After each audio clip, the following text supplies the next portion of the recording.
Imagine getting kicked off your team mid-tournament, not only once, but twice, and not as a player, but as a coach. On today's episode of Fett's 1v1 podcast, a podcast where I 1v1 a guest while asking them questions about Siege, we have Budega, the M80 and Sports coach that recently got banned at the 6th Invitational mid-tournament. But he's not just a controversial person, he's also a fantastic coach. He led a group of tier 2 rookies all the way through open qualifiers to qualify for an international major, and before that he took a team of rookies and he was a consistent top force at NA, placing top 4 internationally multiple times. Welcome to the Fett's 1v1 podcast. Budega, you ready to go? Yep, ready to go. Perfect. Alright, so we're both coaches here, so I'm sure you're not familiar with the Jinxie 1v1 rules. You play top 4 only. You could do anything you want, but we just have to play the top 4 bomb side. That's essentially the console 1v1 rules. Yeah. I've watched plenty of them. Some spoil 1v1s. Years of experience. Oh, you've been Blackbeard. I had to. I don't know what you're gonna do to me, boo-boo. I'm gonna be mysterious. I'm gonna do no bans. Okay. Okay. Oh, you banned my op. Okay. I mean, that's more of like a my op type thing than your op type thing, but okay.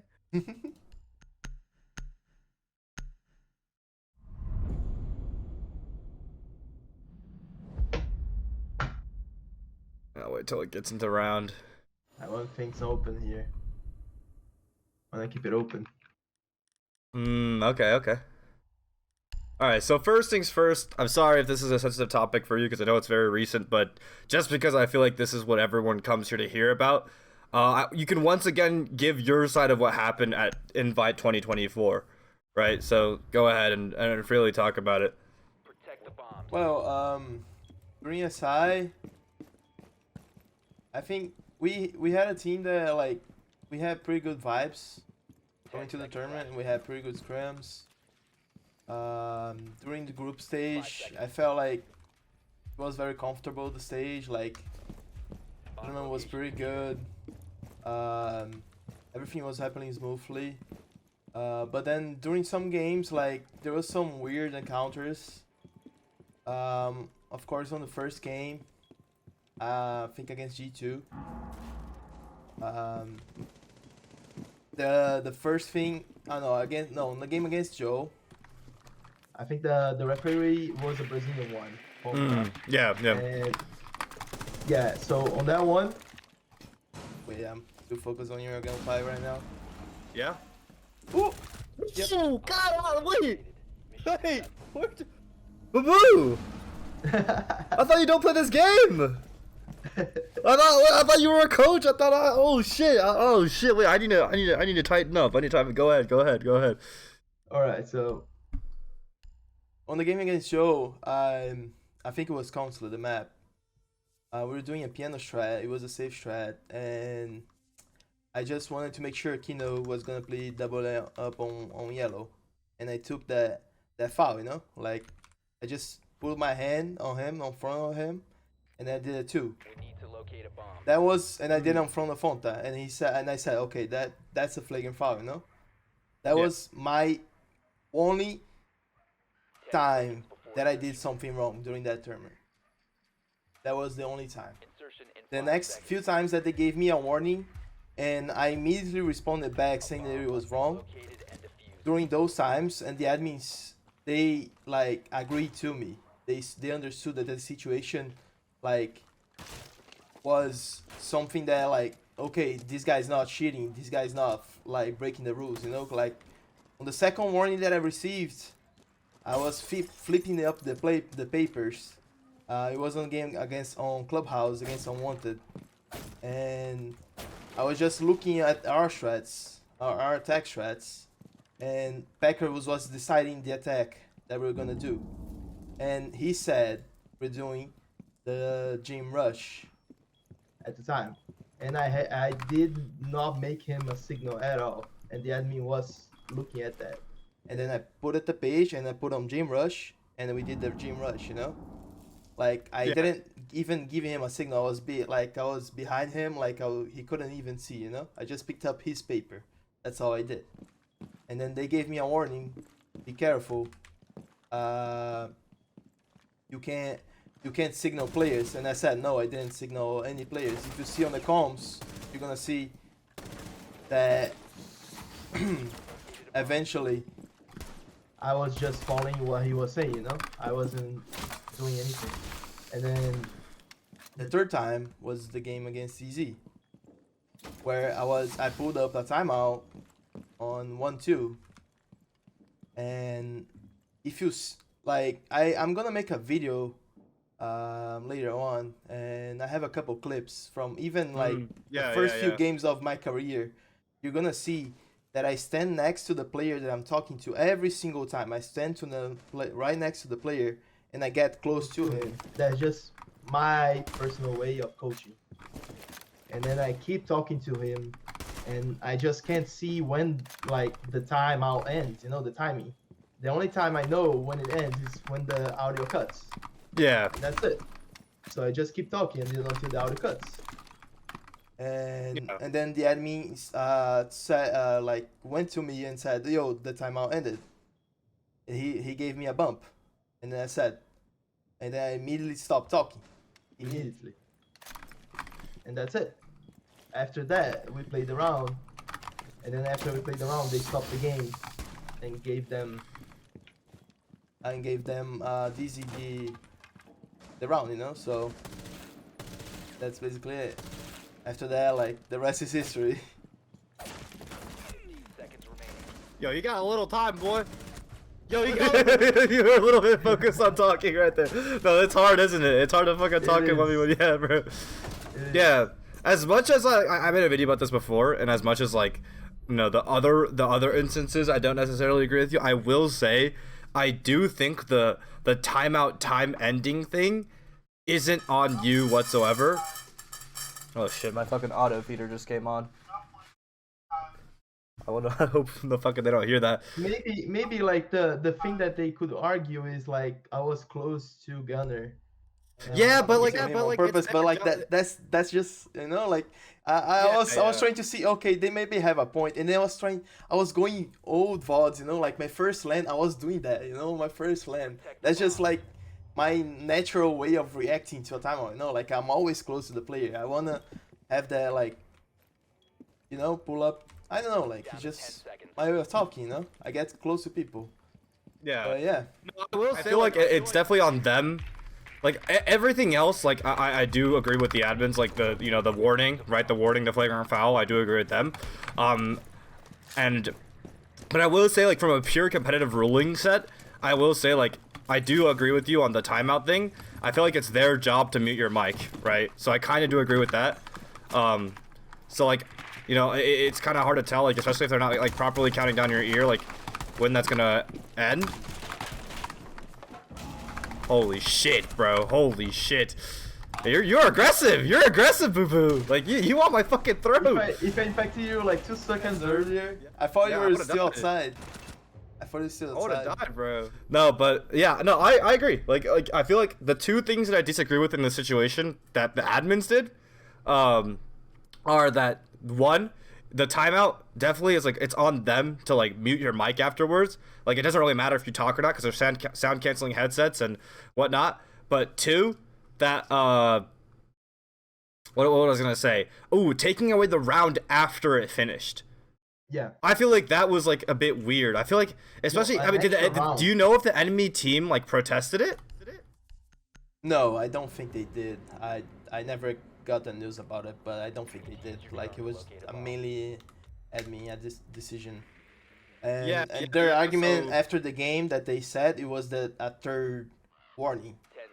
But that's the main issue, because they don't make it clear if the warning is official or not. Because after the first one, which I consider was an official warning, the second warning that I had, and even the third, they have clear arguments against the warning that should be refused. I think I only committed one flagrant foul, And on the rules, we should only lose the round after the third, right? Which will, like, for the admins it was, but I don't think it was, and I talked with the admins they kind of agreed with me. Like the admin, like the referee that was at the game, he was even laughing.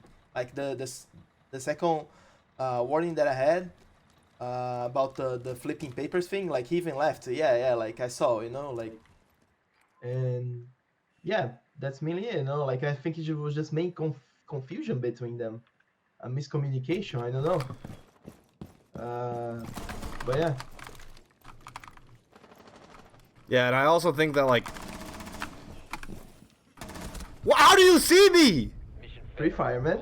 Huh? What do you mean pre-fire? How? I barely saw him at the end, What the fuck? What the fuck? Boo Boo, I didn't know you were in game crazy like that. What the fuck? Damn, Boo Boo came to play. But no, yeah. I played a half of a season Pro League, so. That is true. That is true. That is true. But I had 0.4 Yeah. rating. Yeah, so Something I like mean, that. yeah, I definitely understand that. Like, so it was like a bit unclear. For what you're saying is it was a bit unclear on like the fact that you had 2 warnings tallied up, right? Like it seemed like they didn't make it like clear to you that like you had warnings. They're like, oh, well, like Yeah. your next offense will result in a round of, so you didn't know how to act off of that. Yeah, I I think see, that's I the see. main issue, like communication. Yeah, Because to them it was 3, but for me it was just 1, That's Yeah, why yeah. like I got so emotional at the end. yeah. No, I will say like, and I said this in the video before, is like, I feel like the main difference between you and me is that you're like a big man of like principle, whereas I'm like a man of like everything, anything like besides like cheating for the win or lost. Peek me, pussy. Boo. Hey, boo. It's okay. I'm sorry. I distracted you. I can't shit talk. I'm Wait. distracting you. Wait, 1 HP? It took you 1 HP? Yeah, One impact. no, they nerfed impacts, bro. That's crazy. I didn't know Yeah. like how bad it was. Shit's ass, bro. But yeah, like, I did say in the video, like, that I explained my take on it, was that, like, we're different. We're, like, I feel like me and you have different, like, mindsets, whereas I'm like, okay, if the admin presses me, I don't care how wrong I am, that I'm so scared of getting a penalty and losing my team the round, that I will just shut the fuck up, even if I'm right. But you seem to be like a man, you seem to be more of like a man of like principle, right? You're willing, it seems like you're more willing to martyr yourself and like sacrifice yourself so that to fight for your cause, right? Does that seem like a bit accurate, that you're like, you stick by your principles, I guess? Maybe, or maybe I'm just that crazy, like, cause I didn't, like, okay, with the NA thing, okay, I might get punished over this, but like before the NA thing, like, Yeah. come on, would I get punished over this? That's crazy, Ah, I see, yeah. But That- do you that's- not feel like that stretch of time, like how long did it take? Like 2 hours of arguing with the admins? Or was it like an hour? But do you not feel like that's a bit distracting to your players though? No, I think like it was coming to the point where like I didn't feel comfortable playing the tournament anymore. That was my feeling after the game. I didn't feel comfortable. I felt literally robbed. I felt like it was literally blatant. I don't know. I don't want to say like worse things, but that was very bad. There was a very dark day in Siege, in my opinion. Yeah. Because And this, yeah, go ahead. Because they had a clear influence on the result of the match and on the tournament. Yeah. The admins, like they made something like out of thin air for no reason, on the date there where we should just celebrate. I don't know.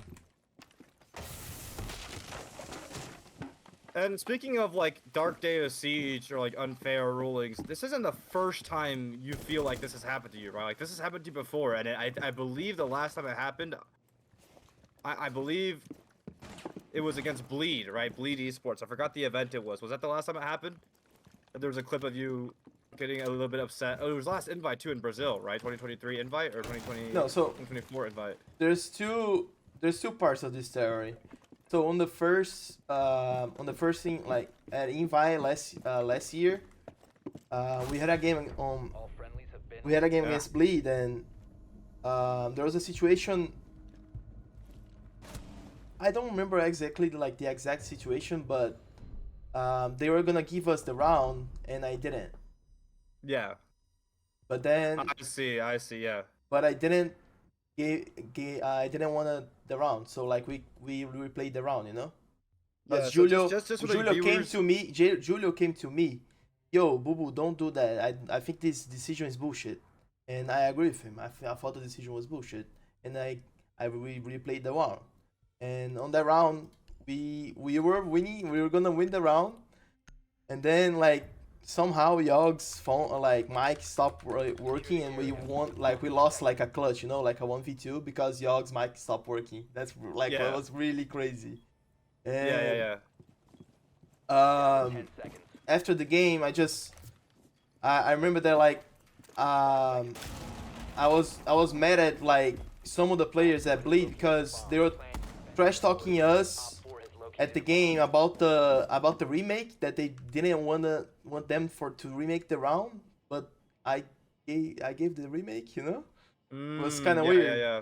And that's why I got mad, and they apologized after the game, you know, everyone there. Yeah. So That was just the thing though, and after that, going fast forward that to Manchester, on the 2-1 game to qualify to the main stage, a much important game than that one for us. the same situation, but the opposite happened, where the admin's decision was for them to give the round to Bleed, but then Bleed Yeah. said, "No, we were playing the round," and then we won the round, and then we won the game. You know, like Mhm. I think I'm a guy that like, if things are wrong, I'm not gonna do the wrong thing. I don't know, like I'm just gonna follow what I think is right. You know. Yeah. It's not like I essentially. Yeah. yeah, I think it's kind of following the principles, but like, I don't know. So essentially, like for what the viewers like, just so they better understand, the reverse happened to you, right? Where you were given the opportunity to have a free round, right? If I'm not mistaken correctly, against Bleed, and then you ended up not taking it because of out of your values. You're like, okay, you know, maybe the ruling was bullshit. You know, don't worry, I will not take the free round. And then for that reason, you were a bit upset with them, I believe, just because they were shit talking you at the first event. And then what did you say happened at Manchester? No. On the game, during the game, they were kind of trash talking us. Yeah. because of the remake, because we took Yeah. a lot of time to remake, because they thought that initially we wanted the round, but like we never wanted the round, you know. Yeah. And it was just the admins like trying to do that, but it was just a small like Anger, like, and then they apologized immediately after the game, you know. And then fast forward to the next year, that happened, you know, like Yeah. But the exact, like, what are the odds, you know? But the exact same situation happened. Was it against the same team as well? Was it against Bleed as well? Yeah, against. Wow. And then so then what happened was that they took the free round? No, they didn't took the free round. Okay. They gave it to us like I see. as a courtesy, you know, like things get back yeah, to yeah, you, yeah. you know, like so that like karma, you know. So Yeah. like they were like they had the fair play, you know. They were a true Yeah, team, yeah. and I thank them for that, you know, for being like a true competitor, you know. Yeah. And yeah, it seems like to me like you're just, you know, you're a man that believes in like very like heavily principled like competitive integrity in terms of like how it competes, how it feels to compete, like making sure everything's fair. Seems like what it is to you. Oh yeah, by the way, chat, I know the 1v1's very one-sided right now, but this is normal. Like, it'd be embarrassing if I lost, because I played this game goddamn every fucking day on stream. But Babudu's not played this game. He was a pro. I gotta think more about the gunfights here. Yeah. I know you're good, bro. You're good, bro. It's definitely hard. That's the whole idea of making it. That's why it's funny, because like with my other guests, they're like actually like really good pros and shit. So like I'm like distracting them with my fucking shit almost.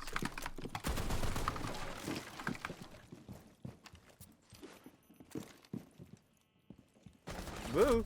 Oh, Woo. I thought it was a total. I'm in there. I'm in there. But yeah, and then yeah, so that all happens. What was the overall punishment, for what happened again? Like for SI-25, what was the punishment that Ubisoft gave out? Was it 2 years suspension? Years? I think Yeah, it was 2 years. Yeah, 2 years and a Yeah. 10K fine.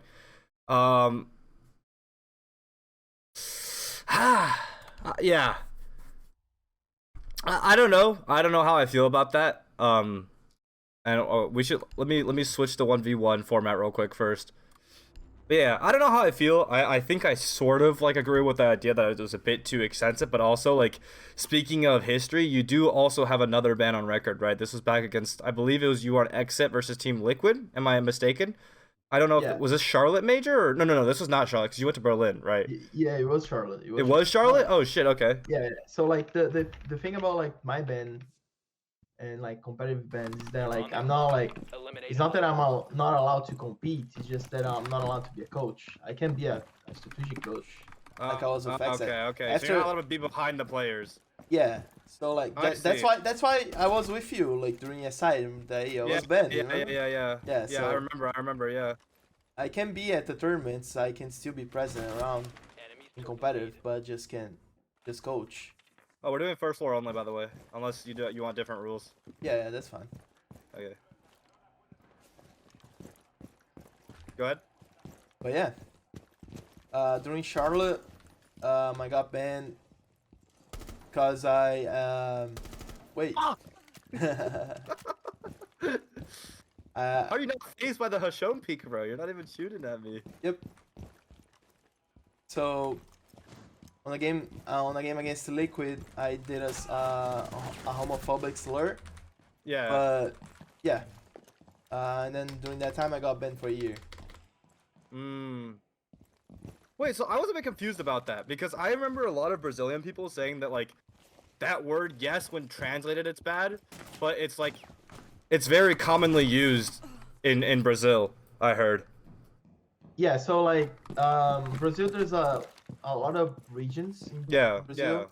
And in the okay, region I okay. was born in, it means like another word besides the slur, you know, like the homophobic. It's not Oh, yeah. like my region means another thing, and the other region is some homophobic slur, you know.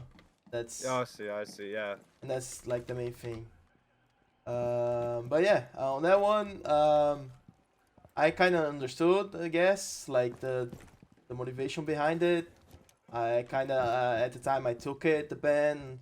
I thought, okay, that's fair, I guess. But this one, I just the second one is just for me just plain. I thought it was just a, I don't know. Someone was mad at me.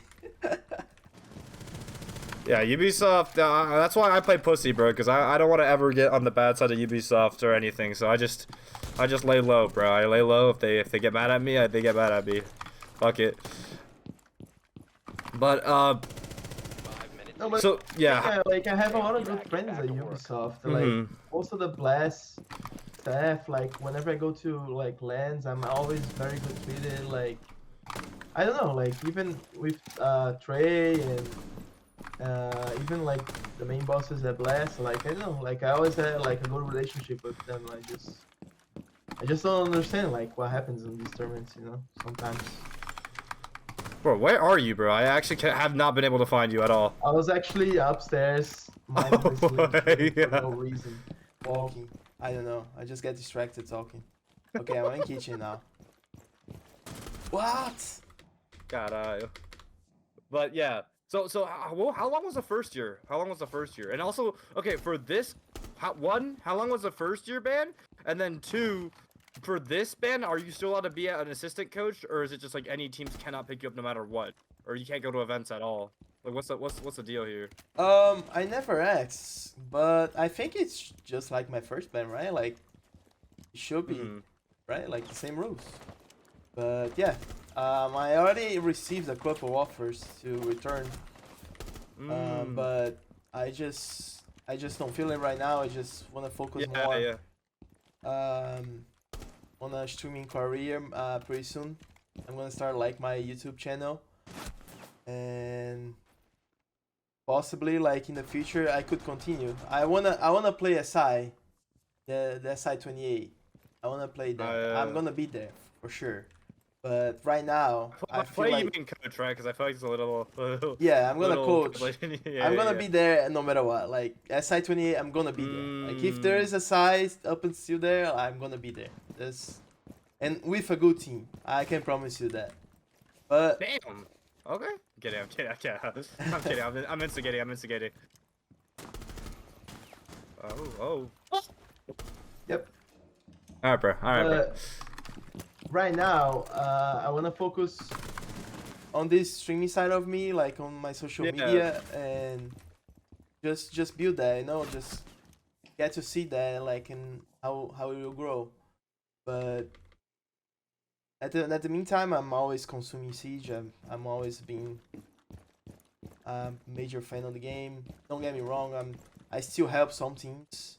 Sometimes I get in scrims, just to help. Mm. And get warm, but Yeah. right now it's not my main focus, you know. Yeah.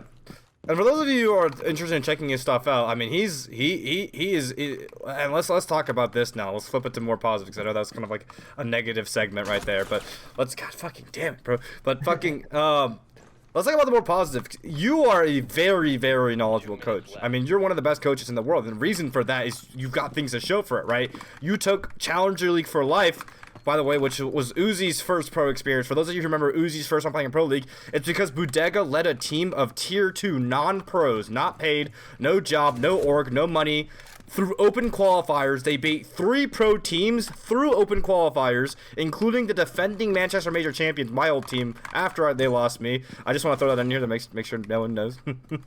But, and then you took them to make the major, right? The $750,000 international major.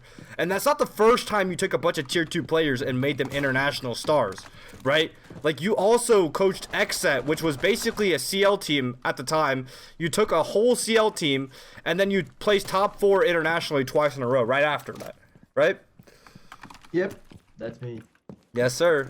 So, I mean, let's talk about your coaching philosophy, you know, what you do.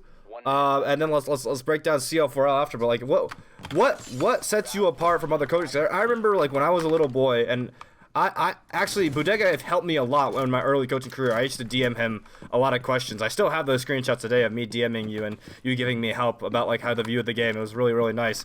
But I remember the first thing I remember about you getting in the scene is that you were a Brazilian coach coming to NA. And at that time, Brazil was starting to become, I think, the best region in the world around that time, right? Like 2021, 2022, yeah, like that's when NIP won, right? So, yeah, tell me about, like, in your coaching philosophy, how you end up taking these CL players, these tier 2 players, and transforming them into international teams. Like, how does your Brazilian experience help that?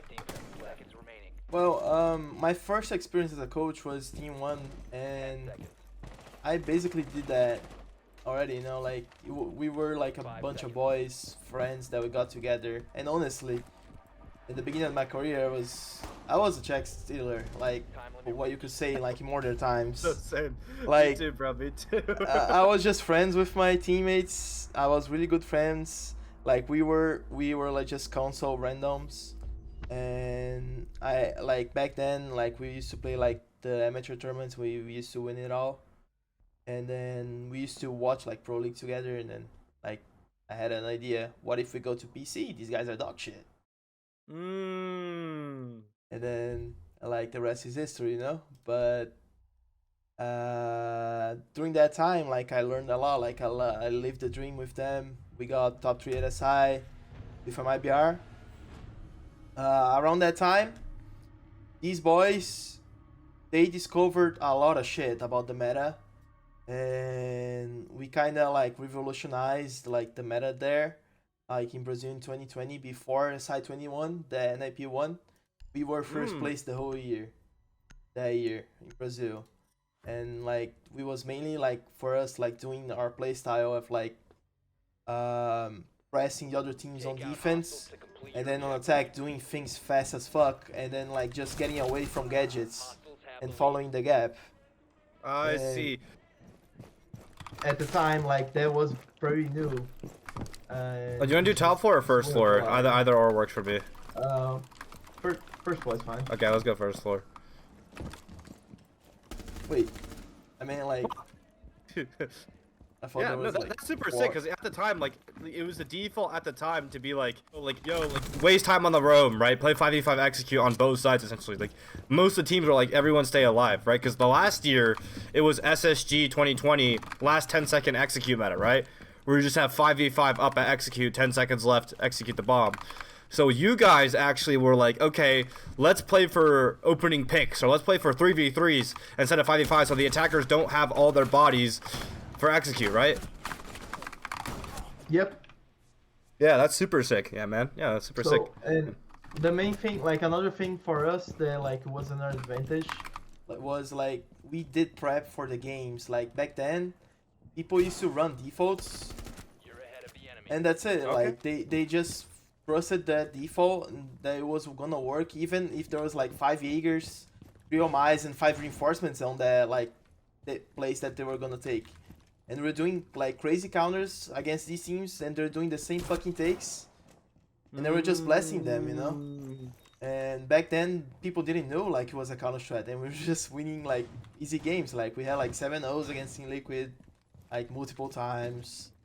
Like there was even a run that we did that was like back to back. We played NIP, FaZe, Team Liquid, and MIBR back to back to back to back, and we won all 4. You know, like during that era. And there was even a score streak of like there was 7 maps at the pool. No, 9 maps at the pool at the time, and we won all 9. in sequence. We did a world tour back in Bear 6. Yeah. All 9 maps. That's crazy. Yeah, it's so crazy to draw out like a map of like how teams play back then, because like, yeah, we knew SSG loved playing the fucking last 10-second meta, and then Team Empire was fucking like doing really well before then, and they were known to never change anything. Like they played the same strats over and over and over on every single bomb site that they got so good at them. So every team followed that. And then you guys now made that new meta of counter stratting and fucking, you know, playing for 3v3s as opposed to 5v5s and pressing and taking gaps. And then that led to, you know, Brazil dominance taking over, the more aggressive region of Siege. Like people used to call them stupid for swinging everything, but now they're the best by swinging everything. Yeah, and a lot of teams started copying us in Brazil back then, and I think NIP, Liquid were the best teams at doing that, like at their own version. I would say like Liquid started like playing adaptive on their slow play style, and NIP like had like both forwards, you know. And I think like we had a good like fast play style on 2020, but then on 21 we had to kind of learn like this low play style, and that's why we went far on that tournament. I would say like because we could play like both ways, just like NIP. And yeah, I completely agree with that. I feel like every good team should have 2 developed play styles. One that one that's your like default, that like you're very good at, that's your natural pace, and then one that counters what counters you, or like one that like lets you like switch it up against teams that counter you basically. So I 100% agree with that. There's some teams where you can just win on the execute and they don't do shit, you know, and Yeah. and the opposite for teams that execute well. But yeah. Hold on, boo boo, I'm losing, bro. I gotta lock the fuck in. I don't know how. Wait, you had Fuck to go outta here, Kali, boo-boo. you had to go Kiki. I'm Kiki, bro. Yeah. So after that, did you go immediately to NA after? So team 1 first, then MIBR, and then right after that, did you go immediately to NA for Exet? And yeah. So it was right. It was right after MIBR. Yeah. So after that I left MIBR. We had some fights, I would say, at the time, between like what player we should bring, and MIBR had no budget to the player I wanted to bring, and I just left. I felt like I was on for like I gave my all to them. I felt like I was together, like I had a cycle of 6 years with them already, and I felt like I needed like to grow outside, like to see like if I could get better, you know. 'Cause I couldn't. I felt like I couldn't help them anymore, you know, at the time, and so I left. At the time, I said that I wanted to return to my home, which is NA. Like, I live in the United States. I had to did? leave. I thought. Oh shit! I thought you lived in Brazil. Okay. No. So like, I had to leave to the United States to go to Brazil at the time. My parents went crazy. They didn't want me to go. To just win like $100 for a salary at Team One back then. Yeah. But then like, I've always been here like since 2015. I did my high school over here, over New York. Oh so, shit! Yeah. Yeah. Yeah, so tell me about the pay disparity. You mentioned like, oh, MIBR only makes that much money. Is there a big pay disparity between NA and Brazilian teams? Like, I'm sure NA makes more, but how much more? And do you know if it's like still as big? I think back then there was a big disparity. Like, for example, when we got third at Invite at MIBR, we were winning 1.5k, and that's like LG type salary today. Like, yeah. so.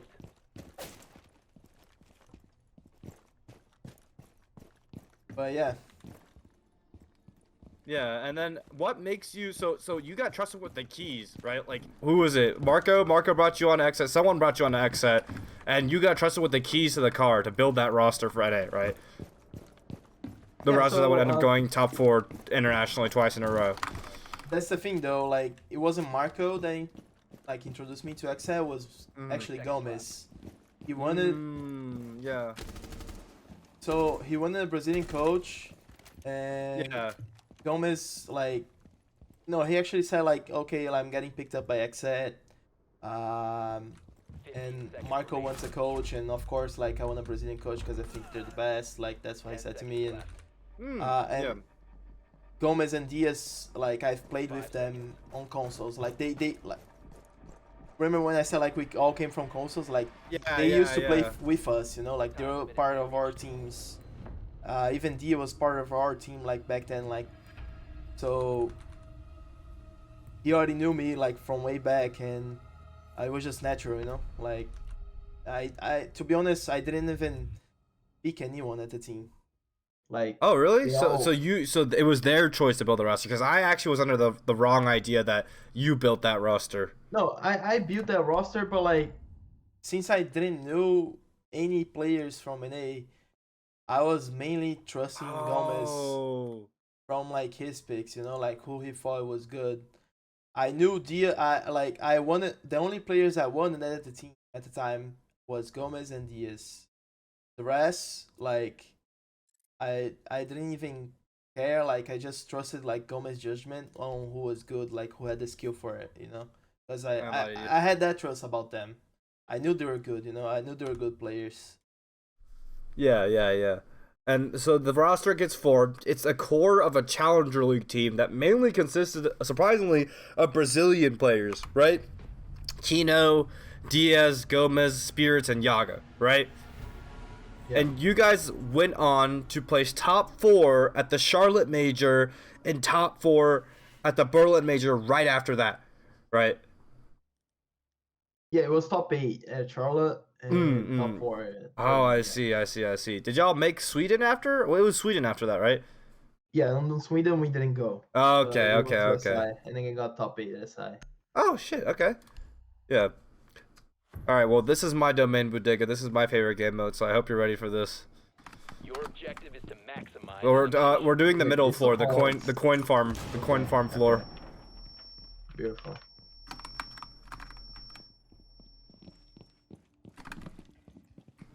Wait, that's not the mid floor, was that? No. That's good. There's 3 floors. Yeah, there's 3. It's weird. It's favela, bro. Favela. This is your Never mind. That's racist. I'm not gonna say that. Yeah, that's my home. That's not racist. Ah. What are you looking, bro? Anyways, so yeah, so then you're with Exet. You do very, very well for yourself on Exet. The thing unfortunately happens. Oh god, the thing unfortunately happens, and then there was a stage where you kind of took a step back, right, from Exet. or M80. Like they've rebranded to M80, right? They got, you know, yeah. Ooh. And there was they rebranded to M80. A little bit of lackluster performances after making like kind of like a super roster with Spoit and whatnot. But then after that, or actually, let's talk about that real quick. So that roster was Spoit, right? At least in the competitive scene, that M80 built after rebranding from Exet and then getting Spoit and this bunch of like superstars was supposed to be an NA super team. At least I mean, for people that don't really know what the fuck's going on, that y'all dominated NA, and then seemed to fall short internationally, which is what the general consensus of what happened to that roster was. Did you have a possible reason for that? And there was kind of like the opposite happened at Gamers 8, right? Like you guys had a second place finish at Gamers 8, losing only to BDS, which are basically unkillable in Saudi, right? Like you just can't beat Shaiko in Saudi. It's just a law at this point. But do you think there was a reason for why that happened, or what was going on in your eyes? I like during that team was weird because that team was the only team that beat W7M Prime. That's true. That's true. And, that's still like got grouped at both majors and SI. I just and still gave me the only title that I have in my career, which is NAL. So 5 minutes remaining. it's a special roster in my life. I'm gonna take them like forever. Like I love everyone there, but I think we had some pretty good results that people forget, and yeah, we like just get blinded. NAO. Yeah, and we still qualify for every stage. It's just that like we didn't get that chip. If we won Saudi, people wouldn't be talking about that, you know? Yeah, they wouldn't at all. Yeah. Yeah. Well, I mean, Shaiko gets called a Saudi merchant, so actually maybe not. Maybe not. Like, Shaiko can't escape the allegations, bro. I think during that time, especially after Saudi, Copenhagen was a weird tournament for me because the meta kind of shifted because of W7M. They were playing a little bit faster than everyone else, I would say, pace-wise. And G2 too. Like there was a few teams that were playing fast during the tournament that like we didn't. It caught us off guard. It basically caught like every NA team got caught off guard based on that. I think every NA team got shit on during on Copenhagen, and that really took us, you know. Which is why we did like a European bootcamp after that tournament, you know. And that's why we did good at Saudi, because like we kind of learned more how to play that faster pace. But then for Atlanta, I would say that was the first tournament where I think I fucking trolled. Well, how so did you troll? What happened? I think I put too much pressure on the players during that time. Way too much that I shouldn't. And I think we started like putting cracks on the team during that tournament, you know? After that tournament, I got so fucking mad that I wanted to drop Kino. Just for no reason. Just because I don't know, like, I felt the team was bad and we needed to make a change, and then we just pulled Kino as a scapegoat. But we didn't fix the real issues. Oh, and was that was, and then after that you got Yagas alone for Kino, right? Yeah, during that time we had some crazy offers during that time. I don't even want to say the names that we had like to pick, and we went for Yoga at the time because we trusted him, like that we could keep our identity and still like bring a new shape to the team, because we felt Yoga could bring some more structure to the team. Yeah. But I felt that was just like, I don't know, like the team just became broken after that. Like we just couldn't even play like anymore. Like we couldn't do plays together, you know, like the team.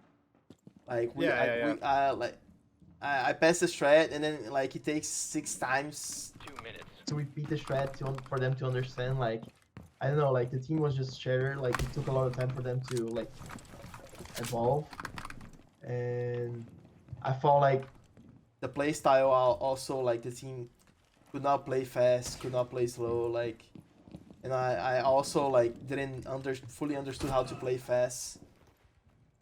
with that team, with an NA team, which is like very used to playing slow. Like every NA team, every single player in NA, like their mind is engraved to play slow. That's true. That's true. And it's very hard to teach them a completely new way of playing the game. Yeah, that's very, very interesting you say that. So, like, so let's talk about, like, Brazilian playstyle in NA, because I remember Lowe's tried to do that. Lowe's tried to get a full Brazilian roster, just slap him in NA, and like, oh, we're the best region in the world, this should be fucking freebies. And then, no, it wasn't freebies. They fucking got last place. They sucked ass, right? Like, they got last place 2 stages in a row, essentially, right? Do you think that has to do with, like, just a playstyle not working within a certain region? Or is it like do you think those two cases are separate, or do you think there's something to be like learned from both of those events that happened? So can you repeat that question again? Sorry. Oh, I was asking. So like, does your experience have any similarities with what happened to Los, where they were like, let's put a Brazilian team with the Brazilian playstyle in NA, and then we'll just win because you know Brazil, right? But then it's like much harder to like do that in NA. I think the issue with Los was much more like technical. Like I don't think like the shots were good first place, and their knowledge was that good to apply like the Brazilian playstyle. I don't even think their playstyle was that Brazilian. But Yeah. Bro. For me, the biggest issue, like, and that's why Exet and Nvidia was so goddamn slow, was because we're an A team. Yeah. And it's hard to apply like a new playstyle and a faster playstyle, which we did for this SI. This like the last team at the last iteration with Packer and Gunner. But at the time it was very hard because it was a new playstyle for me and for them. So like I wasn't that good too. You know? Yeah, I'm adding you again. I'm start a coastline, and then I'm gonna do a gut game, and then we'll see how much time we have left. Do you have time, or do you have anything to do after this, or? No.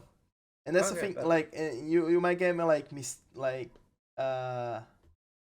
let's say like a few doubts about like what I said, cause like, oh wait, you're from my BR and that team played fast. How do you know? How come you don't know how to play fast? But that's the thing.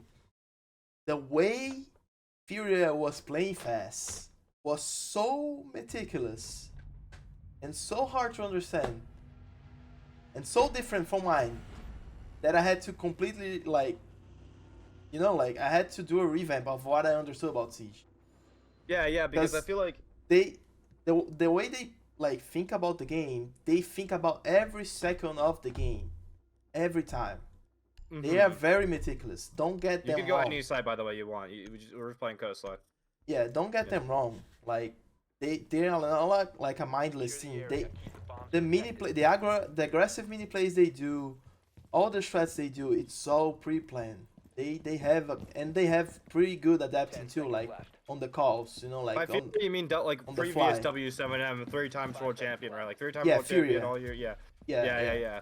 And that's crazy that you mentioned that, because I've always thought, like, when I watch Brazilian teams play, it seems like refragging and playing off each other's contact and push-pull is like so natural to them.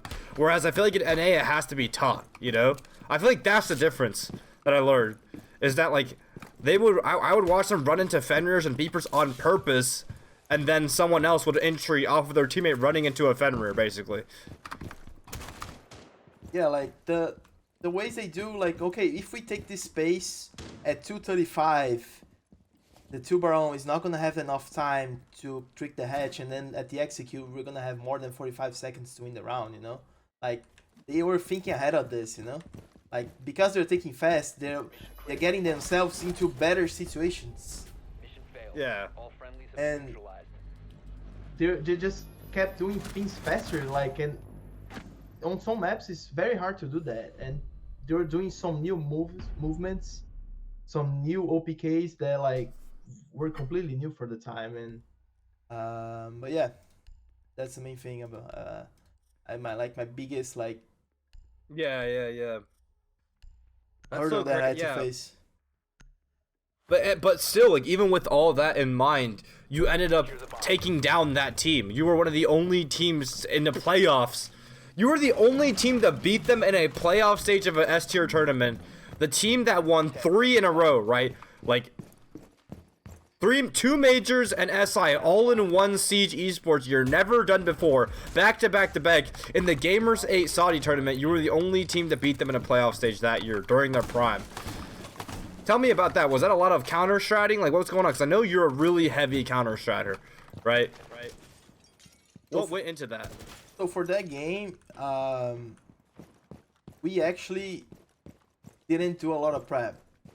Oh, really? For that game specifically, because Yeah. we had the map bans before even the games, like the tournament started. Like we knew them by heart at that point. Like even the players, like we reviewed them, the shit out of them, like their strats, everything. We're ready to play them. Like like we knew it was gonna be Villa, Theme Park, and Chalet. Like I even had a breakfast with Igor, and I said, we're gonna play Chalet map 3. And it's coming home. Like, we like it was a pre-day. Like we knew the map ends, they knew the map ends.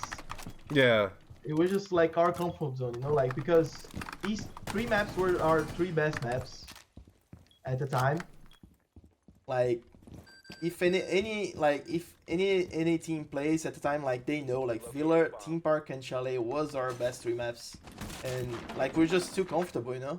Even under map pick, like it was Villa 7-5, we lost by a like we should have like went to overtime, you know. Like we literally threw one of the match, like because that crazy round from Philippox. Oh, the Villa round, yes, iconic Yeah, fucking, iconic reinforces off the wall mid fucking round. That game was very high level. That Villa was extremely high level. I remember, like after the map ended, I was so stunned by their like how well they played, you know. Like I said, like bro, like I didn't pull the timeout. Can you believe Boo Boo never pulling a timeout on the map? I didn't call a timeout, Fett, because I didn't know what to say. the level of the game was so high, and the players were so active. My players were active. I didn't feel the need to pull a timeout because there was nothing to be made. Yeah. And I still lost, you know. And then I said that to Vivas, and then he shook me, and then I was back at the game after, you know. And but then it was home, you know, like Theme Park and Chalet. Like it was so easy. Like they didn't even know how to play Theme Park at the time. Really?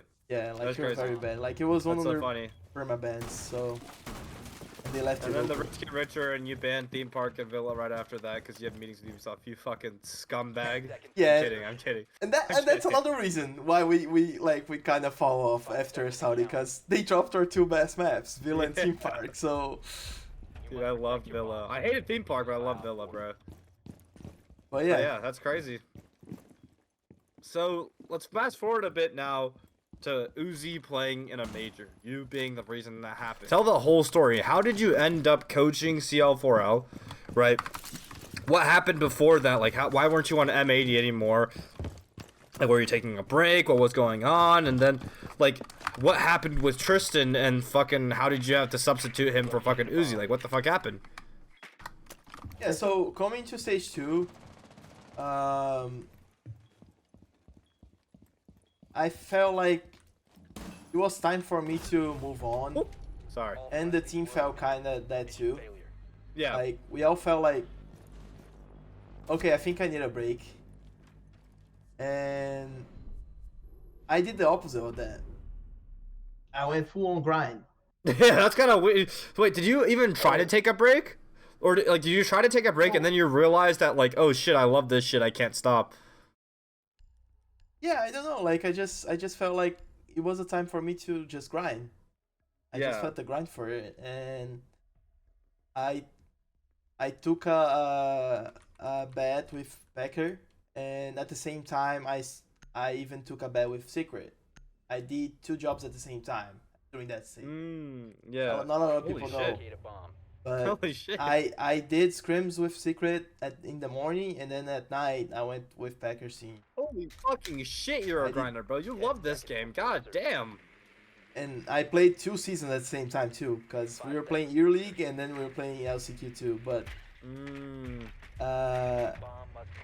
yeah, like I participated from that crazy secret team, like with the shield meta. Like I was kind of a part of it, like with Savage and Yeah, and like, they beat like, BDS, there. right? They beat BDS just by spamming triple shields. Yeah, yeah. Yeah. So, That's yeah, crazy. There was some boo boo strats there on that board, but yeah. there was a lot of grind. I actually learned a lot with Secret. Like they have a fast play style, and honestly, like I learned a lot during that time about how they played and how Fear used to take some spaces fast and how they used to take some spaces fast. I learned a lot there. I'm very grateful for them and for Twister and Savage specifically. I think they're like extremely talented persons. Like they know their shit. Bomb has been located.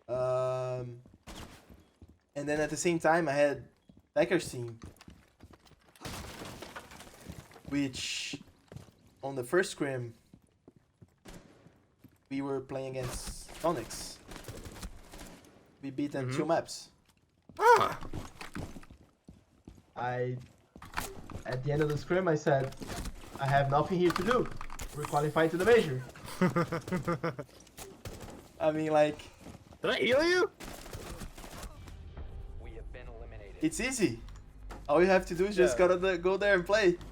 You know? Wait, did I actually heal you right there? I think so. Yeah, the second shot. Yeah. That's crazy, bro. So that's a tier 2 team. That's like a non-pro team. None of you guys were getting paid, and you were double grinding. Were you getting paid at all by Secret, or was just all for free, all charity work, bro? With Secret, like there was like some incentives. Oh, you could, you're gonna have a job like after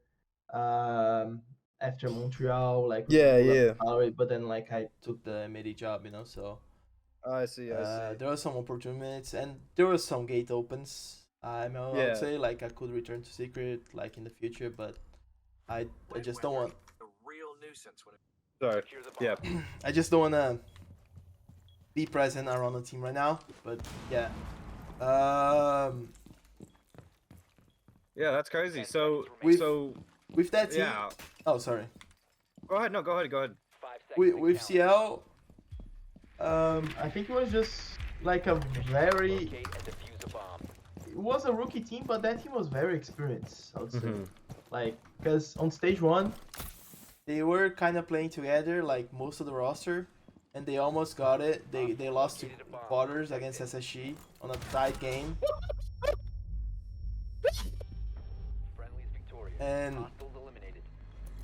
so they had some experience with pressure, you know? Yeah, yeah, yeah. And that was good for me because like they kind of already knew like what was gonna be the adrenaline rush. and Yeah, Adam. when the games matters against the pro league team, so they're just shit their patties. Yeah. Yeah, and especially Adam and Packer, who had a traumatic like episode. You know, like they lost on map 3 against us on semis of NAL. You know, like Yeah. where like Adam was going crazy and they still lost. Like they had some traumas, and which is good for players, you know, to have some traumas, Yeah, so yeah. they can like when this time that really matters, Locate a bomb. they're not gonna crumble, you know. And That's true, man. Dude, that's actually so real. When I was building my roster for Manchester, I was like, I need players who have played on a stage before and like lost on the stage. Like, I feel like that's so important. Yeah, you're absolutely right. Because they know what it feels like. Yeah. Bomb location. But yeah, a lot of players had that, and of course we had Giddy, who was the vet, and he had many opportunities to go to pro, and there was a lot for him to prove it, you know. I think everyone had it, you know. Yeah, yeah, yeah. With Tristan, I mean that's just the most talented person I've like I don't Be that know. much of a big pussy to never want to go pro. Yeah, like it's crazy. It's crazy. Like that. I think he's the best rookie that NA ever had the past 3 years. Oh, But- absolutely. Oh, absolutely. And for those of you guys who don't know fucking Tristan, by bro, far. he's a player that I coached alongside Packer and Giddy. We went undefeated in CL, and we offered him a pro league spot, and he fucking, like, he scrimmed with us, and then he, like, pussied out of it. Like, he saw a contract, and he's like, I don't want to do that shit. And then, like, literally, he subbed in, like, a couple stages after, and he dropped 17 fucking kills, okay? right? So he dropped 17 fucking kills in a sub game, and I was like, okay, now he's played in a Pro League game, he probably wants it now. Nope, fucking pussies out again after when I'm remaking that Manchester major roster. And now he qualifies to a major with Budega, and he pussies out again right before going to Montreal, right? Yeah, and I think, I don't know, like, it's just unfortunate, you know, because I really felt like that guy, like, he has the gift for the game, and he loves the game, and he lives and breathes the game, and, like, I just don't understand why, like, doesn't want to be a part of it, you know, like, competitive, but okay. Yeah. It's his choice, and I get it, but, yeah. Yeah, so then what happens? So he pussies out. He pussies out. He doesn't want to go. This is like last fucking second. He turned on his face cam and everything, so it's not his face. It's not an issue. He doesn't want to go. What led y'all to getting Uzi over everyone else? Because I heard you guys got a couple different options. Yeah, so we had Dream Mm-hmm. and Uzi as choices, basically. Yeah. And the reason we went with Uzi was mainly because we had to replace Tristan, and Tristan had a lot of firepower. Ah, I see. And he used to play at entry roles. I'm Hookah, by the way. I just want to let you know it's 30 seconds left in the round. Oh, wait. I'm top floor Hookah, bro. I've been sitting on cams this whole time, bro. Be advised, There's no Op 4 way. has located a bomb. I thought it was CDM.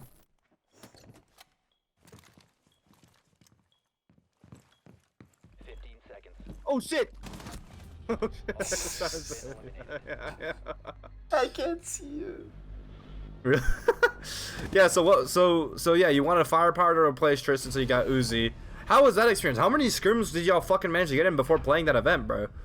3 screams. Jesus. We had 3 scrims with him. Like, Jesus. I think I had more time talking with him about threats than, like, he actually got from time from scrim. They're playing in the Yes. game with fucking everyone else for. Yeah, 'cause- Holy shit. and Yeah, man, make sure you do this here. I don't know how it's gonna play out, but just play this spot, please.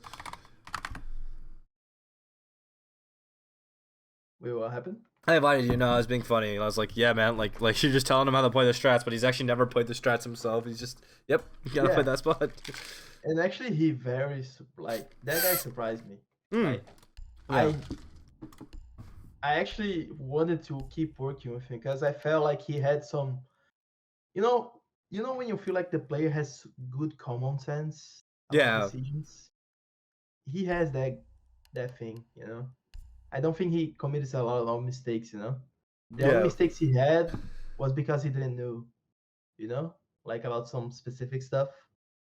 Like he has some good decisions when he takes, like when he's being guided, you know. Mm-hmm. And I felt like he had potential. He still had potential, but of course he has like his career, like he made it with streaming, so which is a much important thing to do, I think. But yeah, I think he's a really good player and very nice person too. Yeah. First floor for this side for this map, by the way.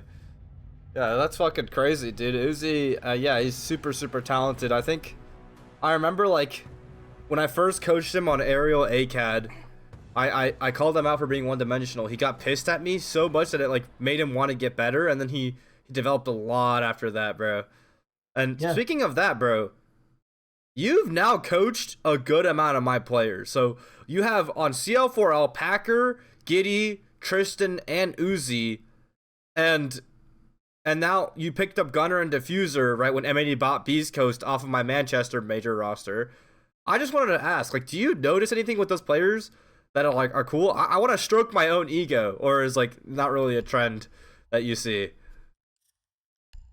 Is there any like is there a Fett effect, bro? Are Fett players good players, or am I crazy? I'm trying to Yeah. boost my own ego, bro. First floor on there, by the way. I think you're bro. Like the players, like that you actually picked in the past 2 years, it's been nice. Like you have some, you know, you have the mojo to pick, you know. Let's fucking I go. can't lie, man. Let's fucking go.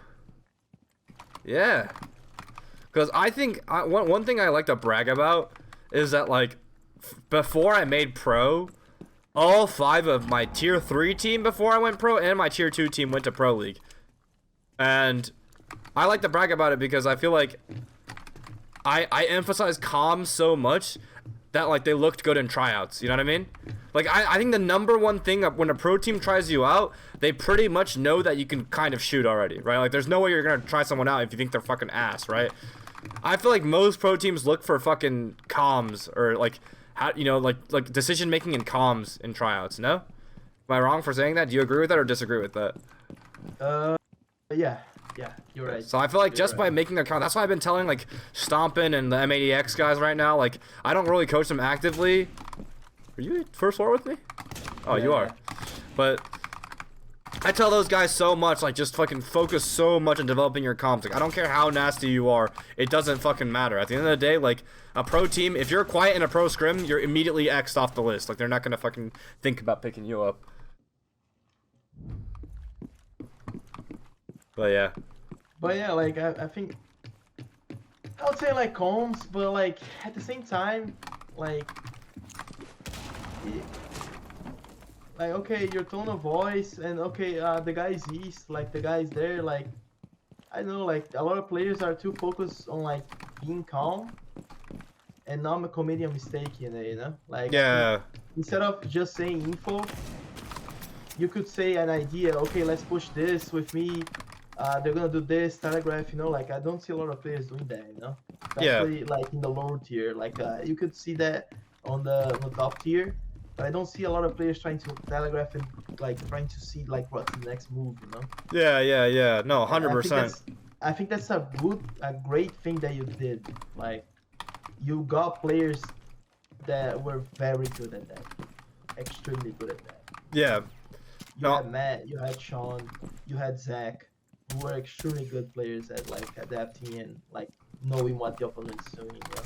Yeah, and I always emphasize like wrangling comms and 2 self comms, like saying what you're doing, right, so that people can actually play off you. Like if you say what you're doing, I'm gonna push main stairs. Now someone can double up with you on main stairs, or being like, hey, you've reset like 3, 2, 1, like all those like micro, like it doesn't seem like much of a big deal, but in 2v1 situation, like making sure you're syncing up, you're timing it together, your 3, 2, 1, let's swing, or off my contact. Every single little bit matters so much to win out rounds. And remembering like some like, oh, this position is OP, let's stay here and create this crossfire. Like, and Zach's a big ass nerd, Sean's another. Oh yeah, big ass nerd, absolutely, and yeah. Matt's another crazy nerd, and they created a lot of good crossfires, a lot of good OPKs, you know, like, and good comms, you know. Yeah. That wins a lot of games. God. Fucking damn it, bro. How they win this fight, I don't know. Dude, I don't know, bro. This game, I can't control recoil. Maybe this is my kryptonite. Bro, what am I hearing? I heard you outside that building. Yeah. I guess for the last topic to close everything off, you mentioned a lot that you come from console. And right now, the NA console scene really popping off in terms of, like, how the game, like, popularity. You got fucking Jinxie. A lot of the recent switchovers have been doing really well in the qualifiers, right? Like, not only Stompin', but like all the console team, players are on the same team. And also there's like another group of console guys that just made it in EU, Wizard and Krex. I mean, just talk to me a bit about that, because I've never had console scene. Like, talk to me about the console scene in Brazil, man. Like, is it very common that people switch over and are just like really, like the top console players are going to be really good off the bat the moment they switch over to PC? So that's the thing. The first generation of players coming to PC, it took a lot of time for the first generation to come to PC. Like it took like 4 years. And that generation was KDS, MIBRC, KZ, Hertz, Alemão, like all, like pretty much every single good player, Handy, Vita King, like. Wow, and that's the FaZe championship roster, the W7M championship roster, the G2 championship roster. Yeah, that's all of them. Most of the Brazilian teams, like they all came from console, and that first wave took them 4 years to come. Like, oh shit. Yeah. Mid 2018, 2019, that was the first time like people started joining PC, because back then we had no money, like, and we all had to save and buy PCs, Yeah. And it took us 4 years to do that. And once we came, we conquered, like that kind of shit, Yeah. And my theory behind it is just that, like, since PC there was a stat back then. that PC had 25% of the game base, PS4 had 50%, and Xbox had 25. And it's just math, you know. Like 75% is on console, so the higher chance of the brightest kid in Siege Yeah. the guy to be on console. So I think the best players on console have a higher kill than, you know, like the highest PC player, you know? Oh yeah, absolutely. Do you how much there's percent more of Brazilian competition. pros? Which, by the way, once again, I'll reiterate, Brazil is the best region in the world. Like they have won, like 90% of the last three years of events, right? Like how much percentage of like pros in Brazil come from console? Because it's pretty high, right? Like the vast majority of them come from console, right? Yeah. Like what percentage would you say? Like 90%, 80%? I think the main reason that a lot of players moved in, like it stopped a little bit now, Yeah. but the main reason was because we had like an amateur scene there. Like I was kind of the owner of of that scene. Like I used to make the tournaments there, Oh shit. and it was like and stream it, but like it was very like it used to get very heated, you know. Like it was very important for them, you know, and Yeah. they took it seriously. They used to scrim like just like a regular T2 team, you know, and it was very like professional, but it was amateur, you know. And I Yeah. think that's one of the main reasons why like that scene like grew and they wanted to be part of a competitive scene, you know. Yeah. Like and I think it's starting to become kind of with the console scene now here in A. I'm seeing the same pattern, man. Ooh, with the tournaments. console tournaments, and they're taking it super seriously. Yeah. They're trying to actually get it better. Yeah. I see that, yeah. I'm seeing the same pattern now, and I'm predicting that in the next few years, some really good kids are gonna come in A, and A's gonna dominate because of this generation. You know, there's a lot of players from Jinxie. They're 20 new, and they're gonna be very good. I think. Wow. That's just my prediction, because I think right, because back then there was more people playing Brazil Siege than NA, and like Siege wasn't very popular in NA, you know. I would say. Yeah. And now with Jinxie, like I think that brings an imbalance, you know. I think there's gonna be a lot Wow. of you know, GC is going to there's be just, the reason NA takes over Pro Siege again. that's just my theory, you know. Wow. I don't know, like, but yeah. That's such a perfect way to wrap up the video. Thank you so much for coming out here. Really appreciate you. I know it was a bit uncomfortable talking about the very recent competitive ruling that was negative in your favor, but for everyone, now just thank you for coming on. 30 seconds, a minute. Tell everyone where to find you now that you're focusing on social media. Where to check out, look out for your stuff, and where to learn more about you. Well, just follow my Twitter. It's Budega Leo. It's the same for every single social media, Twitch, YouTube, Instagram. So you just follow that, same ad, and hopefully, like in the next few months, I'm gonna release some long form videos, documentaries about my career and about Siege, and I hope you guys check it out.